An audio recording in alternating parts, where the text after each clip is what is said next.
Saúde Geral já está no ar. Lúpus, diabetes tipo 1, artrite reumatoide, esclerose múltipla. Com certeza você já ouviu algum desses nomes. Nos últimos anos, diversas celebridades têm falado sobre esses problemas de saúde. O que muitos talvez não saibam é que essas condições têm algo em comum. Elas são consideradas doenças autoimunes. De forma resumida, isso significa que elas ocorrem pois o organismo ataca o próprio corpo, gerando danos e causando um problema de saúde. Para entendermos melhor sobre esse quadro, eu vou conversar com o médico reumatologista, Dr. Alexandre Matos, que está via internet. Tudo bem? Boa tarde, seja bem-vindo. Boa tarde a todos. É um prazer estar aqui com vocês hoje. O prazer é nosso, doutor. Por que as doenças autoimunes acontecem? Então, a primeira coisa que a gente tem que entender é que as doenças autoimunes elas são muito comuns, né? Elas são mais de 80 doenças autoimunes no geral na nossa população. E por que elas acontecem? Todo mundo tem o seu sistema imune no nosso organismo, né? No seu organismo. É o sistema de defesa. Ele está ali para proteger a gente de tudo que é ruim, de infecções, de vírus, bactérias, até mesmo de câncer. Em algumas pessoas, esse sistema imune, que deveria defender a gente do que é estranho, do que é ruim, ele começa a se rebelar, ele começa a atacar o próprio organismo, realmente como se fosse uma rebelião.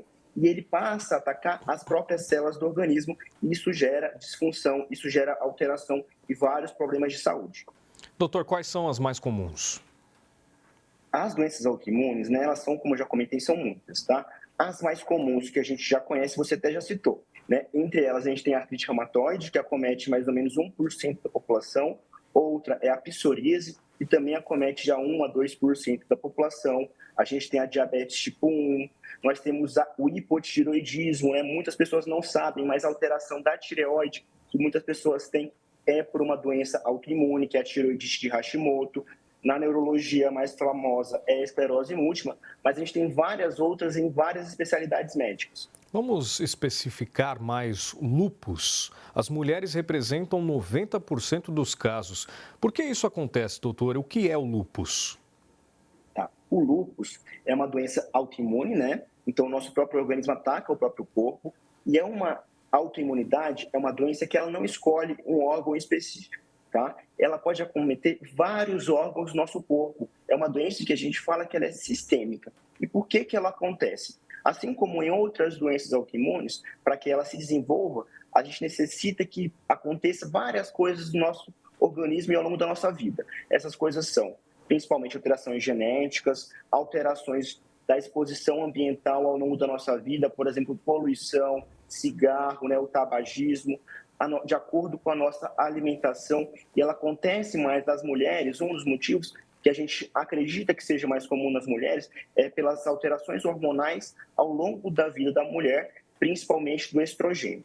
Então, a gente vai somando todos esses fatores e aí a pessoa pode desenvolver uma doença autoimune como o lúpus. O calor agrava a situação, doutor?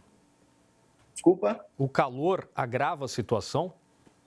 Então, o calor, quando a gente fala de calor, o calor ele pode ter uma relação, depende de cada doença autoimune, tá bom? Nos pacientes com lúpus, um cuidado que a gente tem que ter é a exposição solar, tá? Então, o sol ele pode piorar a doença, porque é como se o sol estimulasse essa imunidade, esse sistema de defesa, atacar o próprio corpo. Então, pessoas que têm doenças autoimunes, como o lúpus, que pioram quando tem exposição ao sol, a gente tem que evitar a exposição solar e tem que tomar alguns cuidados. Entre eles, principalmente, é o uso do protetor solar de maneira adequada e regular, também roupas e chapéus, evitar a exposição solar, principalmente naqueles períodos de pico do sol, que é basicamente das 10 às 15 horas. Doutor, quais são os primeiros sinais? Tá.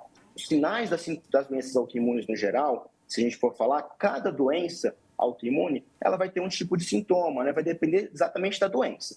Por exemplo, no lúpus, como é uma doença que pode pegar vários órgãos, vai variar também de cada paciente. Mas os mais comuns são alterações na pele, como manchas, dores das articulações, né? Dores nas juntas, alteração de fadiga, indisposição, que não consegue fazer as coisas. Isso é mais comum no lúpus. Mas, por exemplo, pacientes que têm alterações na tireoide, o que vai sentir muitas vezes é alteração como ganho de peso, indisposição, um cansaço, aquela fadiga que não consegue fazer as coisas. Isso é mais comum nos pacientes que têm doença da tireoide.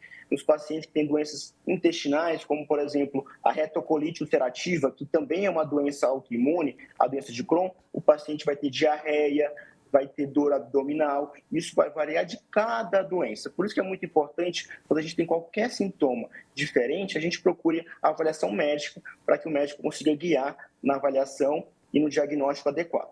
Doutor, tem como a gente se prevenir das doenças autoimunes? Tá. Prevenção, com certeza, a gente não consegue.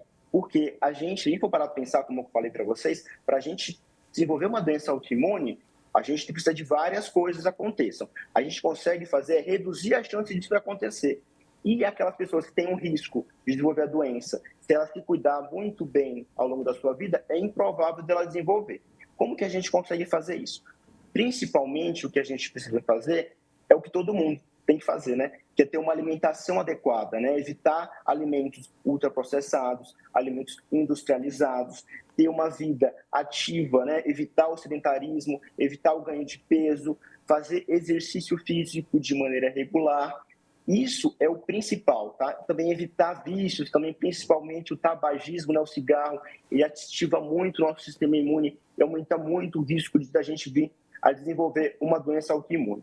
Suplementação, isso ainda está sendo estudado, tá? Se a gente consegue, através de suplementos, reduzir a chance. A gente ainda não está muito bem embasado para recomendar isso para todo mundo. E a mesma coisa, evitar alguns alimentos, como, por exemplo, lactose, né?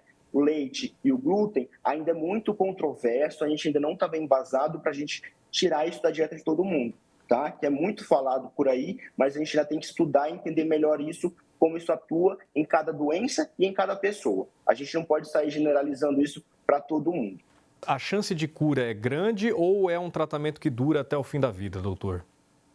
Tá bom.